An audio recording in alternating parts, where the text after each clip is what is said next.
Good morning दोस्तों, कैसे हैं आप? होप आप सब अच्छे होंगे, स्वस्थ होंगे और सेफ होंगे। कोरोना बहुत बढ़ रहा है, अपना ध्यान रखिए, घर पे रहिए, सेफ रहिए। अभी हिंदुस्तान में हर 1300 लोगों में से एक को कोरोना ऑफिशियली हो चुका है। प्लीज़ इसको लाइटली मत लीजिए, अपना ध्यान रखिए।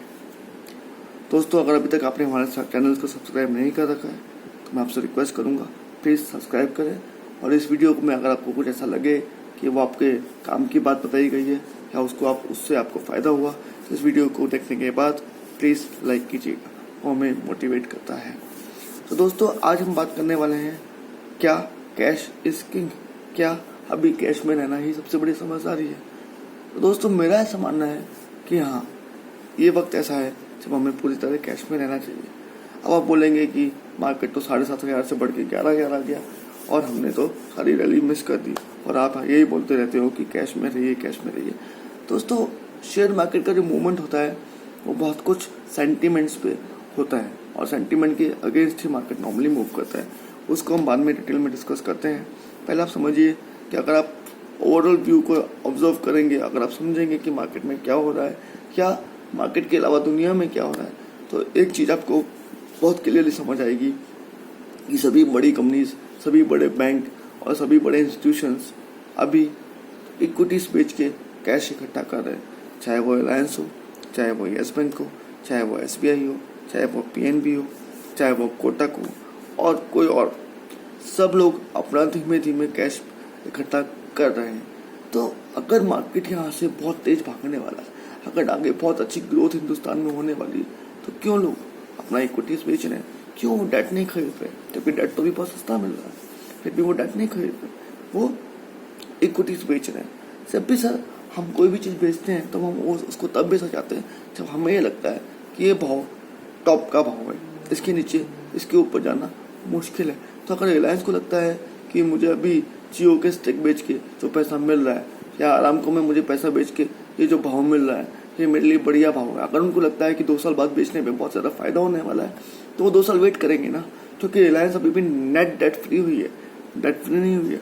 मतलब रिलायंस ने उतना पैसा इकट्ठा कर लिया है कि जो चाहे तो अपना पूरा लोन चुका सकती है, पर उसने लोन चुकाया नहीं है। क्यों नहीं चुकाया? वो लोन वो इसलिए नहीं चुका रही क्योंकि उसको पता है कि ये लोन जो इस भाव पे मिल रहा है उससे भी सस्ता जाएगा और सस्ता मिलेगा। क्योंकि वर्ल्ड में कहीं भी डेट की डिमांड नहीं है। डिमांड क्यों नहीं है? क्योंकि ग्रोथ नहीं है। जब ग्रोथ नहीं होगी तो कौन एक्सपेंशन करेगा? जब डिमांड ही नहीं होगी तो कोई क्यों प्रोजेक्ट लगाएगा, कोई क्यों नया प्लांट लगाएगा, कोई क्यों प्रोडक्शन बढ़ाएगा? तो जब तक ग्रोथ लौटेगी नहीं तब तक डेट बढ़ने वाला नहीं है। मैं पिछले 1 साल से आप लोगों को कह रहा हूँ कि कैश में रहिए, कैश में रहिए। और आप समझिए कि जिस FD पे आपको 1 साल पहले 7 से 8% ब्याज मिलता था, आज आप उसको 5 या 5.5% पे से ज़्यादा आप रिसीव नहीं कर पा रहे। इसका मतलब है कि बैंकों को उस फंड्स की ज़्यादा ऊंचे भाव में लेने को वो इंटरेस्टेड नहीं है, क्योंकि नीचे वापस भी देने के लिए कोई है नहीं, डिमांड क्रेडिट की है नहीं। तो सभी कंपनी कैश क्यों इकट्ठा कर रही है? तो उससे एक बेसिक फंडामेंटल है, हम कैश क्यों इकट्ठा करते हैं? जब भी हमें ऐसा लगता है कैश और बैंक बैलेंस हम क्यों इकट्ठा करके रखते हैं? जब भी हमें लगता है कि आगे आने वाला वक्त अनसर्टेन है, इनसिक्योर है, प्रॉब्लमेटिक है, तो ही हम आज उसकी तैयारी करने के लिए अपना इमरजेंसी फंड क्रिएट करके रखते हैं। यानी कि सभी कंपनीज को, सभी बैंकों को ये लग रहा है कि आने वाले वक्त में उन्हें मुश्किल हालातों का बिजनेस में सामना करना पड़ेगा, जिसके लिए जरूरी है कि हम अभी कैश इकट्ठा करके रखें। अभी मोरेटोरियम चल रहा है, लोग बैंकों को पैसा नहीं लौटा रहे हैं क्योंकि गवर्नमेंट उनको ये छूट दे रखी है। जब बैंकों को पैसा नहीं मिल रहा है तो उनके पास पैसे की कमी है, और उनका जो नॉर्मल बिजनेस होता है लोन देने का, क्योंकि बैंकों का काम लोन देना ही मेन है, तो जब उनका लोन देने के लिए पैसा ही नहीं आएगा तो वो लोन किसको बांटेंगे, कैसे बांटेंगे? वैसे भी लोन की ग्रोथ है नहीं, और जो थोड़ी बहुत ग्रोथ है उसको काटा करने के लिए भी उनका पैसा नहीं मिलेगा। तो उससे बचने के लिए और फ्यूचर में होने वाले संभावित NPA के प्रोविजन के लिए उनको इस समय पैसे की ज़रूरत है, और वो उसके लिए फंड रेज कर रहे हैं। और मैक्सिमम लोग इक्विटी बेच के फंड रेज कर रहे हैं, क्योंकि इक्विटीज़ का जो भाव उनको अभी मिल रहा है उन्हें ऐसा लगता है कि वो भाव उन्हें वापस नहीं मिलेगा। जहाँ तक मार्केट की बात है दोस्तों, जब मार्केट मार्च में टूटा तो उसने किसी भी बड़े या छोटे इन्वेस्टर को मौका नहीं दिया अपने इक्विटीज़ को खाली करने का, क्योंकि जितना शार्प वो मूव आया था ऑलमोस्ट 1 महीने में 40% मार्केट टूट गया था। तो जो बड़े बड़े खिलाड़ी होते हैं उनके पास बहुत बड़ी बड़ी क्वांटिटीज़ होती हैं और वो इतनी बड़ी क्वांटिटीज़ इतने शॉर्ट पीरियड में नहीं निकाल पाए होंगे। उनको वो एग्जिट मोड वापस देने के लिए मार्केट वापस आया है। और दूसरा मेन रीज़न वापस आने का है कि मार्केट हमेशा आपके सेंटीमेंट के अगेंस्ट जाके बिहेव करता है। तो लोगों को जब लग रहा था कि अब तो कोरोना फैल गया और मंदी आ गई और बर्बाद हो गया, तो मार्केट ने रिवर्स गियर पकड़ लिया और लोगों को सरप्राइज किया, जो मार्केट हमेशा करता है। अभी कोरोना वैक्सीन की खूब खबर चल रही है, ऐसा लगा है कि आज ही वैक्सीन आ जाएगी और सब कुछ ठीक हो जाएगा। पर दोस्तों, ना तो वैक्सीन जल्दी से आ सकती है, और अगर वैक्सीन जल्दी आ भी गई तो भी वैक्सीन आना और वैक्सीन सबको पहुंचना, सबको लगना, उसमें वक्त लगता है। हिंदुस्तान में और दुनिया में 750 करोड़ लोग हैं। 750 लोगों के लिए, 750 करोड़ लोगों के लिए वैक्सीन का प्रोडक्शन करना और उनको सबको पहुंचाना एक वक्त लेने वाला कार्य है। आज आप देखेंगे कि हम पोलियो मुक्त हुए तो उसकी वैक्सीन भी, उसकी ड्रॉप्स भी देते देते बहुत वक्त लगा। हर जगह को जाके वो दवा पहुंचाना बहुत मुश्किल काम है। और जहाँ तक कोरोना की वैक्सीन के बारे में मुझे अंडरस्टैंडिंग है, हालांकि मैं उसमें बिल्कुल एक्सपर्ट नहीं हूँ, तो जितना मैंने सुना है, समझा है, जाना है, वो ये कह रहा है कि ये वैक्सीन ऐसी नहीं होगी कि आपने एक बार लगाया और हमेशा के लिए इम्यून हो गए। ये वैक्सीन शायद आपको हर साल या हर 2 साल में एक बार लगानी पड़ेगी। तो आप समझिए कि इस वैक्सीन को सब तक पहुँचाने में, बनाने में, ट्रायल करने में, सर्टिफाई करने में अच्छा खासा वक्त लगने वाला है। अब मैं आता हूँ, एक आपके बताना चाहूँगा कि मैं GDP की बात करना चाहता हूँ कि हम लोग कई ब्रोकरेज फर्म्स, कई बहुत बड़े बड़े इंस्टीट्यूशंस कह रहे हैं कि हमारी GDP ग्रोथ -5% हो सकती है, -6% हो सकती है, ऑल दैट स्टफ। दोस्तों, मेरा मानना है कि हमारी GDP ग्रोथ कम से कम -20% जाएगी अगले साल में। मैं बताता हूँ क्यों। दोस्तों, GDP क्या होता है? GDP बेसिकली, अगर मैं सामान्य भाषा में बोलूँ तो GDP वो होता है जो हमारे देश के सभी लोग, चाहे वो मैन्युफैक्चरर्स हो, सर्विस प्रोवाइडर हो और कोई कार्य करते हो, वो सब मिलके जो पूरे साल में एक्टिविटी करते हैं, उस एक्टिविटी का अमाउंट टर्म में जो वैल्यू होता है उसे हम अपनी GDP कहते हैं। जैसे अभी हमारी GDP $2.5 ट्रिलियन है, जो नियरली 2.5 लाख करोड़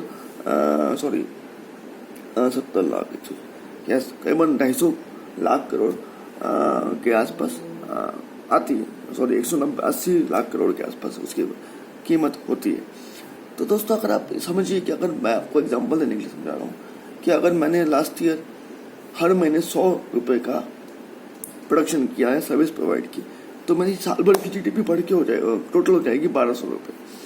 और अगर मैं अगले साल वो 100 की जगह 10 रुपये का काम करता हूँ, यानी कि 10% ग्रोथ देता हूँ, तो मेरे इस साल मेरी GDP बढ़ के आएगी 10% ग्रोथ के साथ 1320 रुपये। ठीक है, ये बिल्कुल सिंपल है। तो अगर आप सिंपल ही इसको देखें कि कोरोना काल में हमने अप्रैल में पूरा लॉकडाउन रखा, तो अप्रैल में अगर मैं 100 रुपये का काम जनरली करता था, तो इस साल क्योंकि मेरा पूरा लॉकडाउन था, पूरा हिंदुस्तान बंद था, सिर्फ एसेंशियल सर्विसेज और कुछ बड़ी बड़ी कंपनी चालू थी, तो मैंने 100 की जगह सिर्फ 25 रुपये का काम ही किया होगा दोस्तों। तो मैंने नॉर्मल टर्म्स में 75 रुपये खो दिए in the month of April. अगर मई में मैंने इम्प्रूवमेंट किया, थोड़ा लॉकडाउन खोला और मैंने 50% तक अपनी नॉर्मल ग्रोथ का लेके आया, तो मैंने 50 रुपये का काम अपने मई में किया, पर मैंने फिर भी 50 रुपये खो दिए। तो मैंने अप्रैल और मई में मिला के ही 125 रुपये खो दिए। अगर जून में जब मेरा मार्केट बहुत खुल गया, तो मैंने 75 रुपये का काम किया, तो मैंने 25 रुपये फिर खो दिए। तो मैंने कुल मिला के 150 रुपये 1200 में से खो दिए साल के पहले ही क्वार्टर में। अभी मैं मानता हूँ कि जुलाई से सब कुछ ठीक हो गया, तो होना नहीं है, फिर भी मैं मानता हूँ कि जुलाई से सब कुछ ठीक हो गया और मैं वापस नॉर्मल प्री कोविड लेवल पे आ गया। तो मैंने 100% अपनी ग्रोथ, 100% अपनी एक्टिविटीज रिस्टोर कर ली। तो अगले 9 महीने में मैंने कितना एक्टिविटी किया? 900 रुपये का। 900 रुपये का एक्टिविटी मैंने किया लास्ट के 9 महीने में, और लगभग 150 रुपये का एक्टिविटी मैंने किया पहले 3 महीने में। तो मैंने कुल एक्टिविटी जो मैं 1200 रुपये की करता था, वो मैंने की 1050 रुपये की पूरे साल में। तो अब मेरी अगर GDP ग्रोथ में देखो तो -150 है। -150 का मैं परसेंटेज तब मिलाऊँ तो 12% होती है दोस्तों। तो हमारी GDP in the best case भी 12% तो गिरेगी अगले साल। और हमारा निफ्टी का P इस समय ऑलमोस्ट 29 है। 29 का P, वो भी लास्ट ईयर अर्निंग्स पे है, क्योंकि इस बार की तो अर्निंग्स अभी आना चालू भी नहीं है दोस्तों। तो इस बार की अर्निंग को आप डिस्काउंट करोगे, आपने देखा अर्निंग्स कैसी आ रही है, आपने देखा कि डीमार्ट का प्रॉफिट 88% गिर गया। आपने देखा मारुति ने बोला कि मैंने पूरे मार्च में पूरे अप्रैल में एक भी गाड़ी नहीं बेची। आप समझिए कैसे रिजल्ट आने वाले हैं। हो सकता है कुछ कंपनी के रिजल्ट अच्छे हैं, अभी आईटी कंपनी के रिजल्ट आ रहे हैं जो अच्छे आ रहे हैं। आईटी कंपनी के रिजल्ट अच्छे आने ही हैं क्योंकि हर क्राइसिस में कोई ना कोई बेनिफिशियल होता ही है। तो अभी क्योंकि लोग जो ऑफिस में जाके काम करते थे अभी वो घर से काम कर रहे हैं। जब वो घर से काम कर रहे हैं तो उन्हें आईटी नेटवर्क की ज़्यादा जरूरत है, वो आईटी सर्विसेज को ज़्यादा यूज़ कर रहे हैं और उसके लिए वो ज़्यादा पे कर रहे हैं। तो डेफिनेटली आईटी सर्विसेज को फायदा हो गई। अभी अगर आपने देखा होगा कि नैस्डैक ने नया हाई बना लिया है पर डाउ जोन्स ने नया ही नहीं बनाया। उसका रीज़न वही है कि नैस्डैक में टेक्नोलॉजीज कंपनी है जो इस पूरे पेंडेमिक में गेनर्स हैं, उनको फायदा हुआ है, चाहे वो नेटफ्लिक्स हो, चाहे वो अमेजोन हो या व्हाटएवर। उनको फायदा क्यों हो रहा है? क्योंकि वो आईटी कंपनीज हैं, लोगों का कंजम्पशन उस तरफ ज़्यादा बढ़ रहा है। अभी लोग बाग जो फिजिकल शॉपिंग करते थे उन्हें ऑनलाइन शॉपिंग में जाना पड़ रहा है, तो ऑटोमेटिकली उन सबको बेनिफिट हो रहा है, इसलिए वो शेयर्स भाग रहे हैं। लेकिन ब्रॉडर मार्केट पेन में है और वो पेन में ही रहेगा और हमारी जीडीपी कम से कम 10 से 12% नेगेटिव ग्रोथ देगी। और जो आपको ईपीएस अभी निफ्टी का 400 रुपये दिख रहा है, हो सकता है वो घट के 300 रुपये पूरे साल का तो कम से कम आ जाए। अगर 300 रुपये साल का ही मेरा निफ्टी का ईपीएस आ जाता है बेस्ट के सिनेरियो, तो भी अगर मैं 12,000 का निफ्टी सोच रहा हूँ तो मैं 40 के पी की बात कर रहा हूँ। क्या मार्केट कभी भी 40 के पी पे सस्टेन करेगा? और अगर सस्टेन करेगा तो क्या आपको उसमें पार्टिसिपेट करना चाहिए? डेफिनेटली नहीं। ये रिस्क इतना बड़ा है कि आपका पूरा जिंदगी भर की कमाई, सारी सेविंग्स 1 साल में 1.5 साल में खत्म हो जाएगी और आप में वो हिम्मत नहीं बचेगी कि आपके लौट के वापस मार्केट में आ पाओ। दोस्तों समझिए, ब्रॉडर पिक्चर को समझिए, मार्केट के शॉर्ट टर्म मूव्स को इग्नोर कीजिए और प्लीज़ अपने कैश को बचाइए। अपने आपको फ्यूचर में आने वाली अनसर्टेनिटीज के लिए रेडी रखिए। हाथ में कैश रखिए, बैंक में एफडी रखिए और कुछ हद तक कैश भी रखिए। सारा पैसा सिर्फ बैंक में मत रखिए। अपने इमरजेंसी फंड का 3 महीने के खर्चों के बराबर का पैसा एटलीस्ट कैश में रखिए। हो सकता है भविष्य में ऐसा वक्त भी आए जब आपको लगे कि बैंक भी शायद उतने सेफ नहीं है जितने आप समझते थे। ये मेरा व्यू है, मैं गलत हो सकता हूँ, बट मेरा हमेशा ये कोशिश रहती है कि जो भी मैं सोचता हूँ, जो भी मेरी सीमित क्षमताओं में मैं जानता हूँ, समझता हूँ, उसको आप लोगों से शेयर कर सकूँ ताकि शायद आपका फ़ायदा हो सके। सो दोस्तों, टेक केयर, ध्यान से रहिए, सेफ रहिए और हमसे जुड़े रहिए हमारा वीडियो देखने के लिए। और थैंक यू। और अगर आपको अच्छा लगा हो तो लाइक कीजिए और हमारे चैनल को सब्सक्राइब कीजिए। धन्यवाद।